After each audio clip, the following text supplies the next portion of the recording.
Սա ուրբան պատումների շարքն է։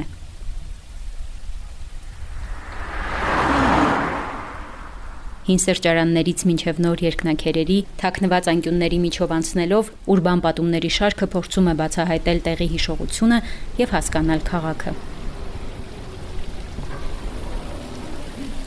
Սա պատում է մարդու եւ տարածքի հարաբերության, նրանց կռիվների ու ներդաշնակության մասին։ Սա ուրբան պատում է Մհեր Մկրտչյան փողոցից։ Ֆիրդուս հայտնի թաղամասի ճիշտ դեմ դիմաց անարդարացիորեն ոչ բավարար գնահատված մի նրբանցք կա։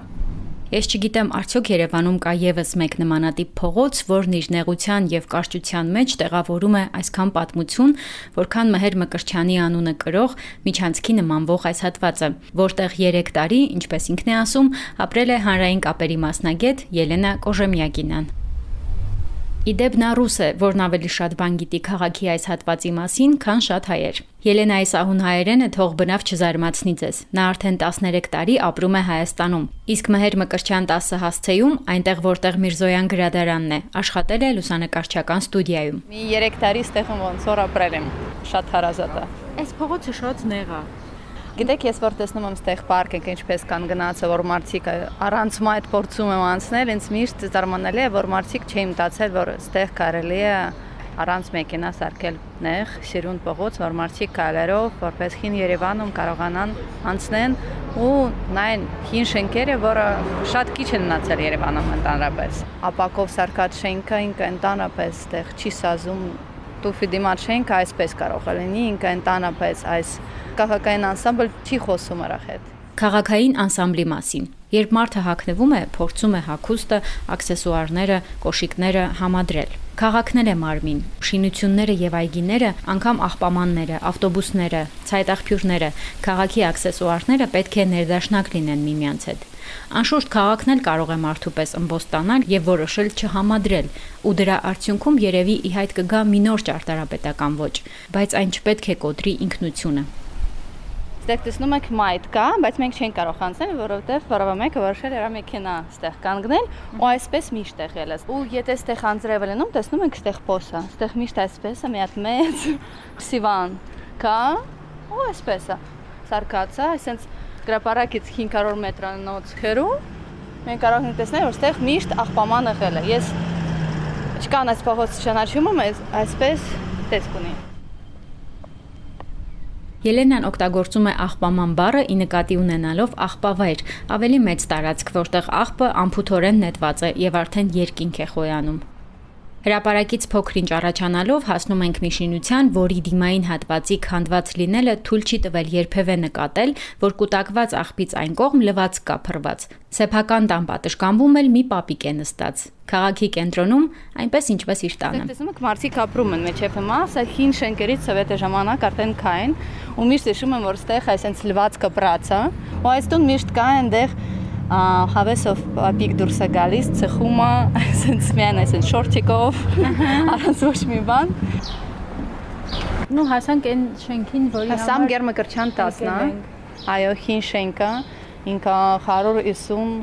տարի պատմություն ունի։ Ստեղ նույնիսկ հիվանդանոց եղել է, նույնիսկ մարդիկ ստեղ ապրել են։ Ինքը եթե մտնում եք, դալանում պահպանված է այսպես հին կլատկը։ հեսանային։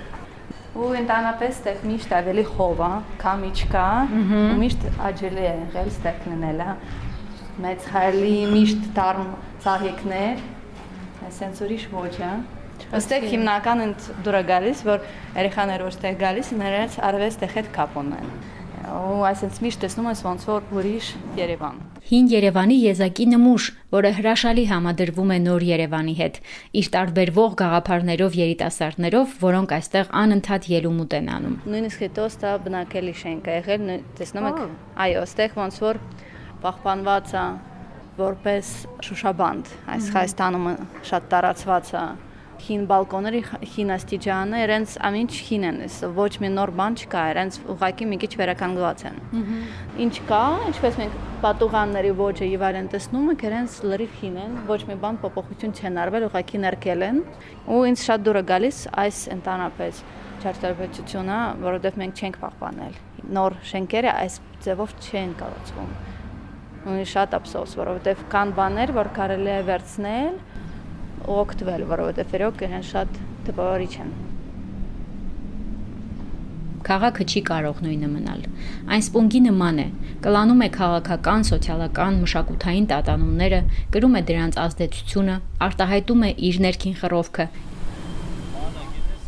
Օրինակ այս շենքը սպիտակ որ տեսնում եք, տարբեր կոնդիցիաները այսպես կախած են, միայն 30 տարի առաջ այսպես կախել են։ Հիմա ոչ մի նոր շենք այսպես չեն սարքում, բայց սա էկոնոմիկայի նախարարություն շենքեր են կարող են օրինակ ցույց տալ, փոխել ու ցույց տալ ինչպես կարելի է նոր ձևով սա անել։ Օրինակ այս բուդկը այստեղ արդեն մի 20 տարի կա, մենք հարցեր ենք հատուկ, այստեղ եղել է հին տուն, տեսնում եք, ինքը հիմա այսպես այստեղ կոշիկներ կարող եք վերականգնել ու այս մարդը այստեղ է ապրում։ Մհեր Մկրտչյան փողոցի ծայրին դեպի ձախ գտնվում է Դեղատան փողոցը։ Ելենան մի երկհարկանի տուն ցույց տվեց եւ ասաց, որ այն բնակեցված չէ։ Երբ հանկարծ մեքենաներին կանել օգնող մի մարդ բացականչեց. Բայց տեսնում եք, այս շենքը ինքը լրիվ հին է, ինքը 100 տարի առաջ, որտեղ այնտեղ կիրպիչ երևում է, այստեղ թուֆ։ Մուտքը չպայքել, մենք կարող ենք ներս մտնել։ Կարող մտնեք, Հա, Ձեր տունն է։ Հա։ Բայց ինքը քանի տարի։ 1832 թիվ։ Հա։ Լուրջ եք ասում։ Դուք այնտեղ ապրում եք։ Այս մուտքը մնացել է։ Այս երկու մուտքի եկեք ներսում։ Պետությանն են տվել այն թվերի կուլակաթափ որ չարնեն Ստալինի վախտերից, որ անկախացանք 94 թվին, քիչ 4-րդ գոտի էր վթարային։ Պետությունը գոտի դա փոխեց, որ տալ բնակիչներին է։ Ինչ ձև էր այս հատվածը, հենց այս ձևը։ Այս մնացել է, շատ այդ փեդերն է փոխվել։ Տեսնում եք նույն պատշգամբն է։ Նույնը մնացել են սրանք սա։ Ինքը էսի պապուս տներն ա եղել։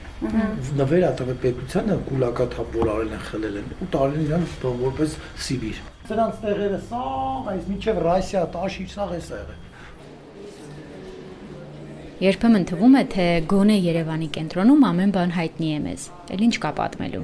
Մեկ էլ հոբ քաղաքը ձեռքիցդ բռնած քեզ մի նոր տեղ է տանում, ու պարզվում է, որ հրապարակից խորենացի հասնելու համար ընդամենը մի քանի քայլ պիտի անել։ Իսկ այդ ճանապարհին, երբ քաղաքի հետ մենակ ես մնում, այն նոր չբացահայտված շերտեր է քեզ ցույց տալիս։